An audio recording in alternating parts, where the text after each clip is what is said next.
Hello my beautiful souls! Welcome sa ating tarot reading sessions. Keep in mind, general reading po ito, maaaring mag-resonate, maaaring hindi.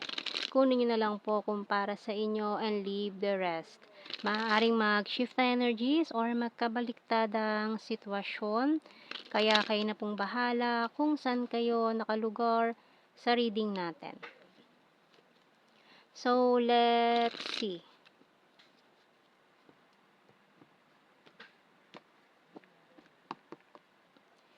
So, we have here the Three of Cups and the Five of Wands, Magician and Knight of Swords, Death card, Page of Swords, Six of Pentacles, and the Ten of Cups. Bottom card is Temperance. Okay. So, someone here is watching you na maaaring itong taong ito is matagal na naghihintay ng pagkakataon na lapitan ka. Ayan, so maaaring matagal na kayong hindi nag-uusap nitong taong to. And very, very soon, may message kang marireceive from this person. Mukhang naghihintay pa lang siya ng right time or nagpo-formulate pa siya ng mga words na sasabihin niya sa'yo. Pero this person is watching you. Ayan, so parang inaalam niya muna yung mga ganap sa buhay mo ngayon. Ina-update niya muna yung sarili niya about you, kung ano na ba nangyari sa'yo in the past few days, weeks, months, years, or kung gaano man kayo katagal na hindi nag-usap nitong taong to. Gusto niyang i-update muna yung sarili niya kung ano na yung mga nangyari sa buhay mo, para kapag nagharap kayo is parang alam niya na lahat, hindi na siya masyadong magtatanong pa sa'yo, no? Pero, tingnan muna natin.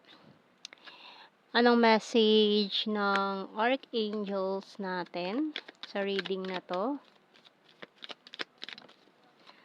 Ayan, so may mga specific signs din tayo dito ng Sagittarius and Scorpio. Ayan, Healthy Lifestyle by Archangel Raphael. Eat a healthful diet, get adequate sleep, and exercise regularly for optimal health. So, siguro yan a reminder yan para sa lahat kahit hindi ka naka-resonate sa reading natin. Ayan, so itong reminder na ito is para sa lahat. Ayan, kasi baka masyado nyo na napapabayaan ang health nyo. Ayan, so it's a reminder na huwag kakalimutan yan. Okay, so tingnan natin sa ating mga signs and symbol cards. Okay, so talaga tingnan mo with the sunglasses, parang ayaw niya munang ipaalam sa'yo na nandiyan na siya malapit sa'yo. Ganyan, parang ayaw niya pa ipaalam, parang hindi pa siya ready lumapit sa'yo, pero nandiyan na siya malapit lang sa'yo na nakamasid. Okay, so we have here compass, falling star, and sunglasses. Telephone, deep well, and pillow. Bottom card is snake. Uy, may nagka-snake tayo dyan. So, maaaring, ayan na nga, tatawag din tong taong to sa'yo. And, ikaw yung reason din kung bakit parang hirap pa rin siya makatulog sa gabi. Na with this pillow, ayan, nagkaroon na siya ng insomnia. Kaya parang gusto niya nang gumawa ng move. Pero, yun nga, hindi pa siya ready na harapin ka. No? Pero we have here the compass. So, parang may guide na naman na siya, pero gusto lang yata talaga niyang manigurado sa something or parang may hinihintay siyang confirmation ba, ganun. Kaya ang ginagawa lang nitong taon to is nag-gather lang siya ng lahat ng mga information na kailangan niya para siguro hindi siya mapahiya, ganyan. Kaya talaga naninigurado itong taong to na hindi mabubrilyaso yung pinaplano niya, okay? So, tingnan natin, Tarot Messages, Oracle Cards. Oops. Ayun, can we start again? You're my happy pill. You're so hot and keeping tabs on you. So, talagang this person is still keeping tabs on you. Pero nagtatago siya behind the sunglasses. Parang ayaw niya ipaalam sa'yo na they are watching you. Ganon. So, I'm patiently waiting. Ayan, parang bantay sa lakay. Nagbabantay siya, nakahabang. Parang nakaabang dyan sa kanto na anytime soon, pwede ka sunggaban. Hindi naman ganon na literal, no? Kumbaga, parang naghihintay lang siya ng pagkakataon to approach you. Ganon.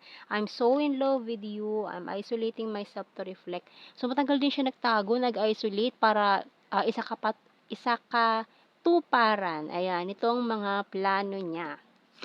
And feeling left out in the cold. So, matagal ka niyang ginost. Ginost ka pala nitong taong to eh, no? Hindi ka na lang bigla kinausap. Tapos ngayon, out of the blue, bigla siyang susulpot dyan na parang kabot eh. Okay, I'm honest to you. Bottom card natin. So, kuha pa tayo ng mga messages to the Hidden Truth Oracle cards. Oops. Okay, we have here, it was my fault, but I blamed you. Ayan, so yung mga nagawa niya sa yung pagkakamali, sinisi ka pa. You and I were too young, so dahil nga din siguro sa immature pa siya ng mga panahong yun, and the timing just wasn't right for us. Kasi ayan o, hindi pa right timing. Kaya na may hinihintay siyang timing talaga dito eh. My life is not as together as it seems. I know I messed up everything. So, ayan o, aminado siya eh. Ayaw niya na kasing masira. Ayaw niya na ma-messed up yung mga plano or itong gusto niyang mangyari dito. And I feel you even though we are apart. So, kung ano man yung mga nababalitaan mo tungkol sa kanya, parang malayo sa realidad ng buhay niya. Ayan. So, may mga siguro chismis din about this person na hindi naman talaga totoo. Ayan. So, tingnan pa natin. I hid who I'm really am from you. So, yun na, oh. Talagang may mga tinago din siya or yung mga sabi-sabi tungkol sa kanya is hindi naman talaga totoo. Pero tinago niya na lang yung katotohanan. Kumbaga parang hinayaan na lang niya yung mga tao na gumawa ng kwento about them. I feel you leaving me behind and I hope that you can forgive me one day. So, ayun sa nagawa niya dito na ayan, dahil nga very immature pa yung energy niya ng mga panahong yon is gusto niyang ihingi ng tawad pa rin, no? Kahit pa siguro sabihin natin, sobrang tagal na nangyari yun, 10 taon na mahigit or less or more, ganyan, no? So, tingnan natin sa blue card natin.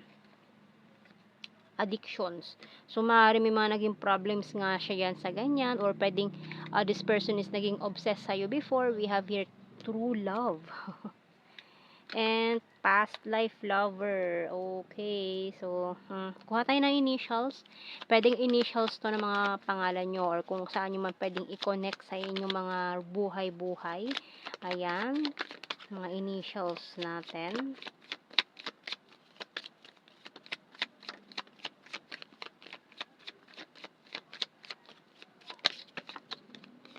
L, W, M, V, F, K, Y, H, R, O, N, A, bottom card natin, letter E. Ayan. And let's see sa ating general signs and messages. So, ito ay keywords na lang ha. Hindi na natin kailangan i-explain more kasi alam nyo na mga meaning nito. Ayan. Let's see. Keywords na lang to. Yan. We have here number 7. So, maaaring special number yan sa inyo. Or birthday. Ganyan. Patience please. So, ayan oh. Talagang ang haba ng pasensya nitong taong 'to, ha. Talagang kahit gustong-gusto niya ng lapitan ka, pero talagang tinitiis niya 'yun. Talagang hinihintay niya yung right timing na sinasabi niya dito. Ayan. And we have here National Capital Region. Confusing, pero ikaw parang confused ka rito sa taong 'to kung ano ba yung plano niya, eh, 'no. So, we have here Luzon. Skin tag. Number 3,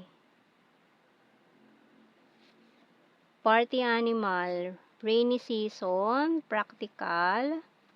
Number 6, chaser. North PH, emotional. Talagang kahit na this person is very emotional right now, talagang, ayan, hinihintay niya pa rin yun. Patiently waiting pa rin siya for the right time. Fire sign, Aries, Leo, Sagittarius, and another Sagittarius. September. Sarcastic and, soon. Ayan o, nag-overthink, malala. South PH. Ayan o, nag-i-stock lang din.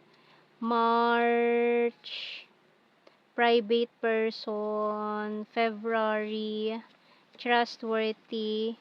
Wands is fire sign, Aries, Leo, Sagittarius, and caring. So, yan ang ating reading, my beautiful souls. Thank you for watching. Take care and God bless. See you in our next reading, guys. Bye-bye.